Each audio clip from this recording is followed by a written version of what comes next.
Hi, this is Mark from LongIslandWatch.com, and today we're going to be discussing Makos, Rays, and USAs.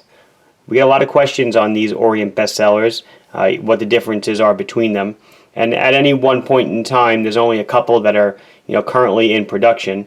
A lot of the ones in front of you are no longer available, not made.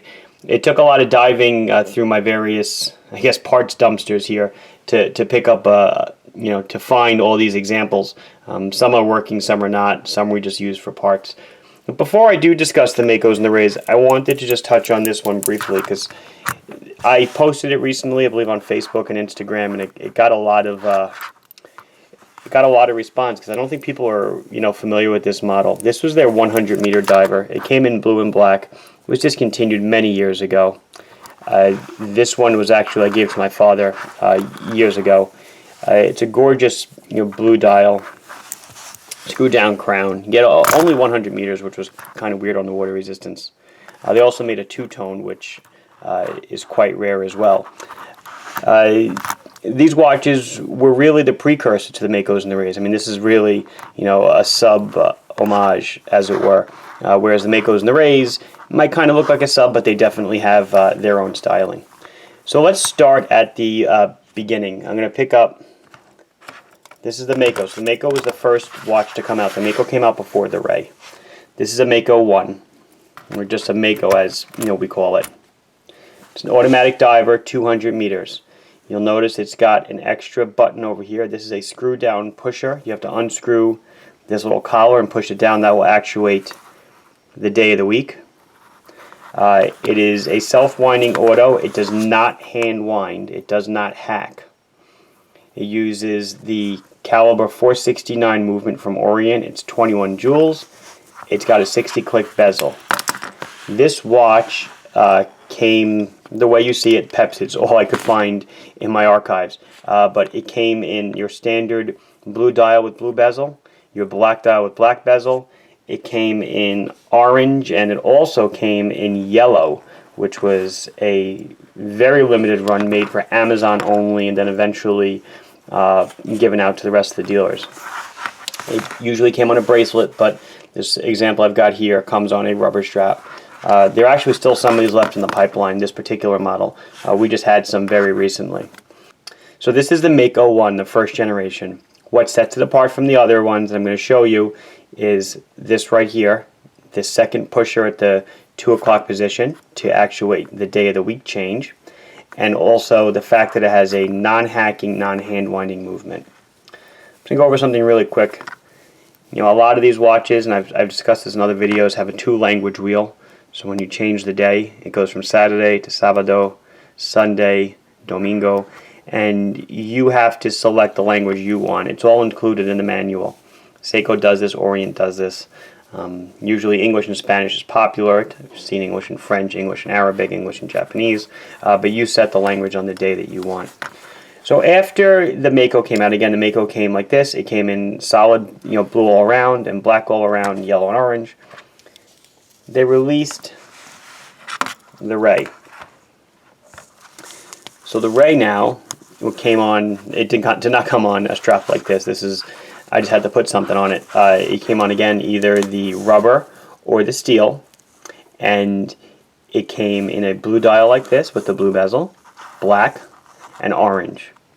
It's very similar to the Mako. I did not give you the size specs before. So these watches are 42 millimeters in diameter, 13 millimeters thick, and from tip to tip on the lugs they're 47. They all have, these so far still have 60-click bezels. And again, that same caliber 469 movement, 21 joules, automatic self-winding. They all use loom. I'm not going to do many loom shots, but just see. It glows well. They all glow well in the background. It was basically the Mako, just a little bit dressed up. So the Orient Ray now and the Mako, these are from the same, more or less the same generation. They use the same movement. They have that same pusher at the 2 o'clock position. They use, I discussed this, they use mineral glass and that non-hacking, non-hand winding movement. Now I might have had a generational gap here. here's the Mako XL, and I only mention this just to be complete. This is like the souped up version of the Mako. So I'll bring the Mako back up so you can see them side by side. The Mako XL is 45 millimeters in diameter, 13 millimeters thick, and 51 millimeters tip to tip. When the Mako XL came out, it was actually coined the Hog Rider. Not a name that you really see much in use anymore. There's not many Mako XLs around. We get them very rarely. But again, it's got the same movement, and here's that pusher. Now it's not screw down, to change the day of the week. Same hand winding, non-hand winding, non-hacking movement, mineral crystal.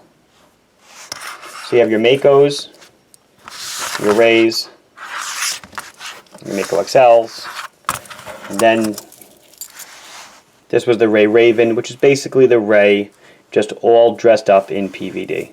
Same watch that you just saw. All your basic first generation Makos and Rays have been discontinued. Like I said, there's still some in the storage pipeline, and they get released every now and again. But I have not seen a first generation black or blue Mako, first generation black or blue Ray in well over a year. Which I just want to pick up the Mako again just for a second, because I wanted to tell a little story on it. Now, Orient names all their watches like a lot of companies do, but they did not always do that. The Mako term was not given by Orient. It was actually coined by a gentleman that goes by the moniker of Watchman Dan. He's got a very, a website that's been around for at least 10 years. Dan is a big Orient fan. He's been a customer of mine for over 10 years. And I actually just contacted him recently, and I asked him, Dan, I know you came up with the name Mako. Can you tell me what you were thinking and why you did it? And I have Dan's response here, and I'm going to read it to you. And he says to me, I had been taking photos for you, and one of the photos was the Mako. I know I say it was sleekness, but I also know that it was influenced by the Corvette Mako Shark concept car, which was a deep blue similar to the Mako dial.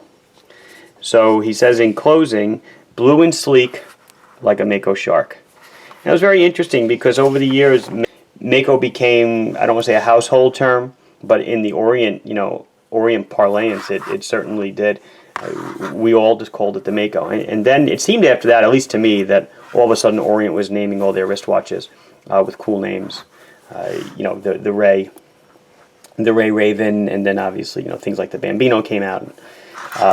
But just a good little bit of history. Watchman Dan is his website. I will put it down below so you can check it out. He's got a tremendous collection of Orients, a lot of them older. Really good stuff to check up on, and a good little piece of history to be familiar with. So then moving on from there, now I'm going to go to maybe it's 2 years ago or so. This beauty came out. This is the Orient Mako USA. It is basically the same case as the Mako one. It's got the same movement. But what they've done here, though, is they've changed the dial, and they have given the bracelet solid end links, which a lot of people really enjoyed. I'll put this one down. Solid end links on the bracelet. And they upgraded it to a sapphire crystal.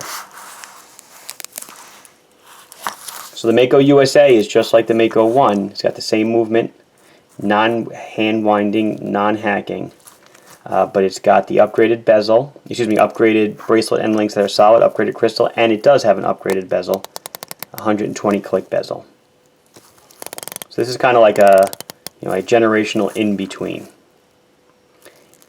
Then about a year or so after this came out, all of a sudden we started to see, and I'm going to hold up both of these at the same time, the Mako and the Ray 2 come out. So now what we're looking at is, this is what we call the Mako 2 and the Ray 2. It's a second generation version. It looks very similar to what I showed you before. Minus the dial colors. Also, we'll currently only offer it in blue and black. It dropped the pusher at the 2 o'clock position, and in doing so, it gained a hand-winding hacking movement that is the F6922 caliber movement. It is a 22 jewel movement, and it also did retain a 120 click bezel. Excuse me, it got a 120 click bezel. It borrowed that from the Mako USA. But back to hollow end links on the bracelet, mineral crystal. So the difference between the Mako 1 Ray 1 and Mako 2 Ray 2 is going to be your hand wind hacking movement, absence of a 2 o'clock pusher, and a 120 click bezel. And whether it's a Mako or a Ray, it's really the same watch, just a different dial and bezel. Now there's a missing piece of the puzzle, and I don't have one. Recently released a couple months ago. We don't have it. I don't know if we're going to have it. We might if history repeats itself. Was the Mako USA 2. And what that was a Mako USA 1, but now with the upgraded movement. So we drop the button at the 2, and we gain this hand-winding hacking movement. You know, the watch retains the same look. Something I should mention is that the Mako USA also has upgraded loom over the other models.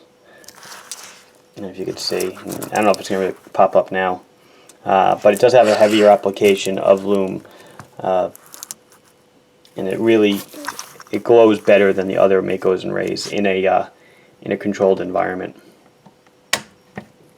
So that's the Mako USA 2, which again I don't have here, but it came out again. It was in blue and black and white, and I think they're still available from Orient Watch USA. It's a very limited run of watches. Orient Watch USA, is the exclusive seller of them, and hopefully one day we'll be able to get some. So again, we've been discussing Makos, Rays, and USAs, and you should be able now to kind of tell the difference and know what you're buying. In today's time, meaning late 2016, the only thing you should really be seeing available are Mako and Ray 2s. These guys. There's a couple of Mako Pepsis running around that we were able to get recently, but I think this is what it's mostly going to be. And then also this one, which I don't have the Ray Raven 2, but the Ray Raven 2, you should know by now what it is. It's got the upgraded hand winding and hacking movement, drops the crown at the 2 o'clock. Otherwise, though, it's the same watch. So this has been Mark from LongIslandWatch.com explaining to the differences between the various Makos and Rays that are out there. If you like this video, please like it. If you have not subscribed to our channel yet, please do so. If you have any questions or comments, put them down below, and I will be sure to answer them as soon as I can. Thank you very much.